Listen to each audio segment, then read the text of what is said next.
In the first scene, we see a fast glimpse of a woman.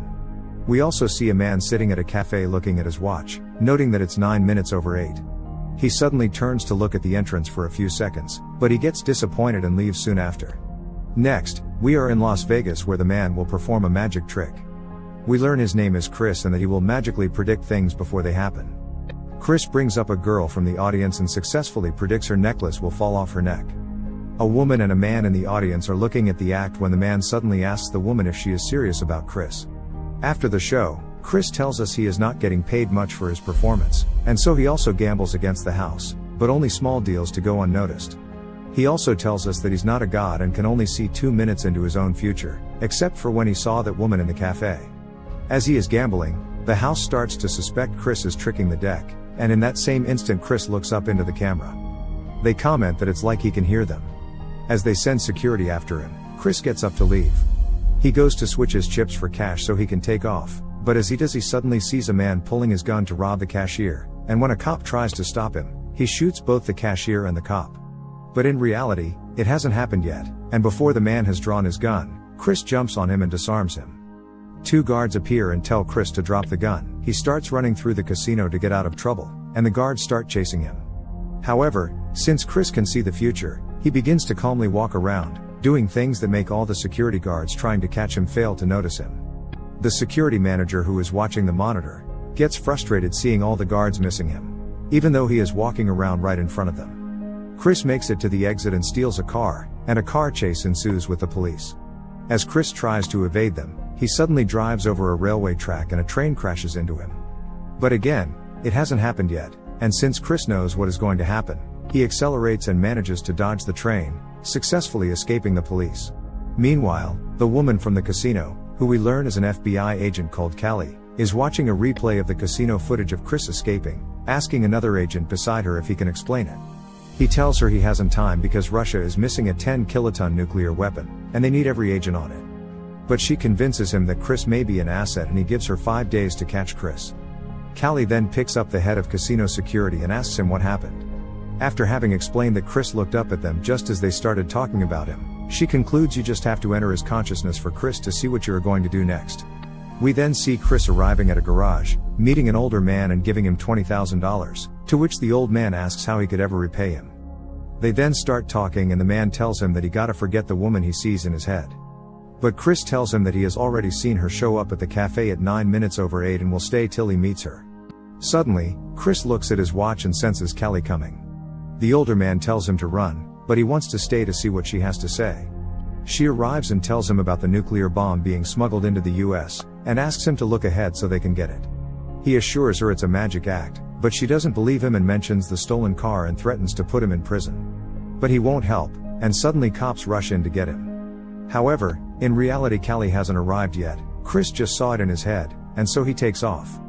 She arrives and misses him by seconds. Simultaneously, a man and woman are seen hurting the head of security of the casino to get info about Chris. Next day, Chris is at the cafe again. He looks at his watch and turns to the entrance at exactly 9 minutes over 8, and to his surprise, the woman he has seen finally enters. Chris wants to get to know her, and so as she is sat down, Chris walks up to her and asks if he may join her, which she doesn't want and rejects him. But apparently, it all just happened in Chris's mind, and so we see Chris walking up to her again, trying something else, this time asking her about coffee beans used for the coffee, to which she replies he should ask a waitress. Again it didn't happen, and Chris instead tries asking her for a lighter to light a cigarette, but she tells him she doesn't smoke. As he begins attempting a fourth strategy, she now stops him before he even gets to his feet. Chris then pauses momentarily, when suddenly a man called Kendall enters the cafe and walks up to the woman, who he calls Liz, and angrily tells her he wants a couple minutes to figure things out. He grabs her hand, and Liz tells him he is hurting her. Chris interrupts and stops Kendall, who tries to punch Chris, but Chris dodges every move, but Liz just leaves. Chris now walks up again to stop Kendall, but this time he doesn't dodge Kendall's attempts to hit him. After being hit, Liz yells at Kendall to go, and then helps Chris up. The two talk and Chris mentions he's supposed to be in Flagstaff, but his car has been stolen. Liz then offers to give him a ride since she's surprisingly going the same way. They end up driving along together. Callie and her partner go to the cafe, where they learn that Chris came there twice a day for a week at exactly 8:09, had a martini and then left, Except for today when he met this woman. Callie asks where they went, and a waitress overheard they headed for Flagstaff. Meanwhile, at a harbor somewhere, the man who harmed the head of security of the casino earlier is seen talking with members of the mob, unloading what seems to be the nuclear weapon. The man with the tie then tells the man who hurt the head of casino security to get rid of Chris since the cops seem so interested in him. We see Chris and Liz get to a North American tribe in the Grand Canyon where Liz teaches kids once a week. The kids later ask Liz if Chris is her boyfriend, but she assures them he is not. They tell her it looks like Chris likes her though. Chris walks up to one of the boys called Jake, whose birthday is today, and does a magic trick for him. Liz later tells Chris he's odd, but charming. That evening, Liz accidentally falls asleep on Chris's shoulder while he's driving. She wakes up as they get to a part of the road that has been washed away by the rain, and they have to return back to a motel. Since there is only one bed, Chris sleeps in the car. Simultaneously, the police are gaining on them, having found out which motel they are at. They have also located the nuclear bomb with a 95% certainty to be in South California. Callie wants to use all resources available to obtain Chris so he can help them find the nuke, and so they deploy a squad to get him. The mob is spying on the FBI and decides to follow them to get to Chris. Back at the motel, Chris gives Liz a rose as she gets out of the shower, telling her she is beautiful, after which they start making out. On their way to the motel, Callie gets a call from her office and finds out somebody is following them to Chris. Having slept together, Chris suddenly wakes up seeing something happening in the future. Later that morning, the FBI is watching as Liz leaves the motel room. Callie intercepts Liz and they sit down in a car, all of which the mob sees from afar. Liz is then shown the footage when Chris stopped the man with a gun in the casino, and how he told the two cops appearing that the man was going to shoot two people. They tell her Chris is a delusional sociopath, and she becomes scared. She is given a drug to put in his drink that will make Chris fall asleep in 5 minutes, but she is told she must do it 2 minutes after Chris has left the room. She goes back in and tells Chris to wash up as she makes breakfast. Simultaneously, the mob is ready to shoot Chris if they get a clean shot. 2 minutes later she puts it into his drink. But as Chris comes out and is about to drink it, Liz stops him and tells him everything that happened. Chris switches the drink with one that is not drugged and goes out on the balcony to drink it. The mob doesn't get a clear shot, and the FBI now thinks there is 5 minutes until he falls asleep. Chris then goes back in and explains to Liz that the man in the casino was going to kill 2 people, it just hadn't happened yet.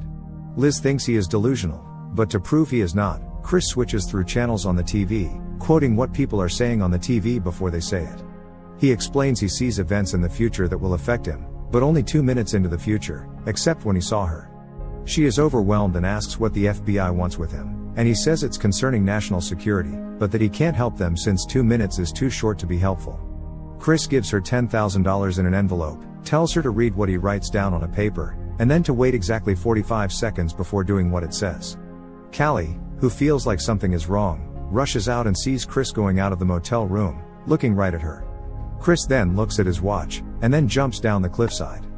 The FBI starts chasing down after him. At the same time, the mob tries to shoot Chris as he's running, but Chris manages to dodge all the bullets. Liz reads the note, walks out to her car, starts it and puts it into drive to let it go over the cliff. As it does, it causes all sorts of heavy objects to start falling down the cliffside too. The FBI agents who are chasing Chris on the slope, all hide to not be hit by the objects. Chris dodges everything however, and continues running. Suddenly, he is stopped by Callie, but as the objects come falling, Chris grabs Callie and saves her. At the same time, on the road away from the motel, the mob finds Liz and grabs her. With the duty to save millions of people however, Callie doesn't let Chris go for saving her. He is put in a chair and forced to watch the news, and Callie tells him to push that 2 minutes as far as he can to find out where the bomb is. Instead of seeing the bomb however, Chris sees Liz on the top of a parkade, strapped to a wheelchair, which suddenly is blown to smithereens. Callie asks what happened, but even though he is devastated, Chris won't tell her since they'd keep him in the chair forever. Chris is taken to a cell, where he asks the guards for a cigarette as a distraction and then attacks them, knocking them all unconscious. Like in the casino, Chris escapes the building unseen and uncaught. The FBI then follows him on the streets. Chris gets to a multi-level garage and starts ascending the stairs. Callie tells the other FBI agents to stay downstairs as she follows him up. As soon as Chris gets to the top, he stops, and when Callie arrives and asks what he saw, Chris tells her. Right there on the roof, the mob will execute Liz in 2 hours. She tells him the mob are using Liz as bait to shoot him, to which he replies that he knows. They agree on helping each other. Soon after, Chris walks out on the roof, and the man from the mob that has been following him shoots him from another rooftop. As Chris pretends to be dead, an FBI helicopter appears behind the shooter, who fires on the heli and the agents have to kill him. Since Chris sees no way to save her on the roof in 2 hours, Callie suggests that he should attempt to see clues that can take them to her earlier. Chris manages to see a plate number of a white van. They then manage to locate the vehicle in the harbor, and the FBI forms a plan with Chris, who tells them what they should do to avoid unnecessary losses. Simultaneously in the harbor, Liz is led into the van that Chris saw. As they are about to leave with Liz, the FBI storms the facility and the mob is overrun. The van with Liz in it quickly backs up, and Chris tells Callie exactly when to shoot it so that it rolls around instead of blowing up. As it has stopped rolling, Liz escapes the van and manages to run into a building. Meanwhile, Chris helps FBI agents to take out snipers while moving towards the building Liz entered. But Liz is caught again and used as a human shield by the kidnappers and dragged into a big cargo ship. Inside, the mob members plan an explosive with a laser sensor. When the FBI team also has entered the ship, Chris sees the explosion in his head before it happens, and warns the FBI agent who is about to set it off. As they continue, Chris suddenly gets shot in the chest. But like we expect, he foresaw that too, and informs the FBI agent so they can shoot the sniper before the sniper shoots him. Now, to find Liz and her abductors in the large compartment they have ended up in, Chris starts going through different future alternatives of possible directions to head in, seemingly splitting himself up to search everywhere at once. Eventually, Chris sees where Liz and the kidnapper are, and the FBI squad heads towards her. Soon after, they bump into Liz, and the abductor starts threatening Chris to shoot him if he gets closer. Chris tells him he's seen all endings and none are good for him, so he should let her go. But the abductor says he will take his chances.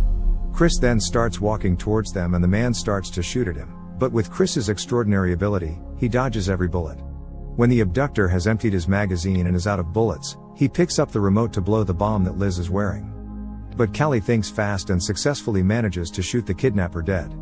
Chris tries to comfort Liz by telling her it's all over, but Callie informs them it's not. Apparently, the nuclear bomb has been moved, and they need to find its location immediately. As Chris gets to see a monitor that detects detonations in the area, he sees something happening in the future. He says something is wrong, and Callie asks what he sees.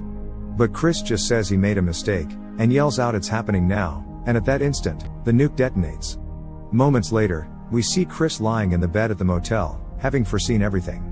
He gets up and calls Callie and tells her he will help, as long as Liz gets to stay out of it. He wakes Liz up and tells her there's something he has to do, telling her he'll come back, if she can wait. In the final scene, Callie asks Chris if he's ready, to which he responds that he is. The end.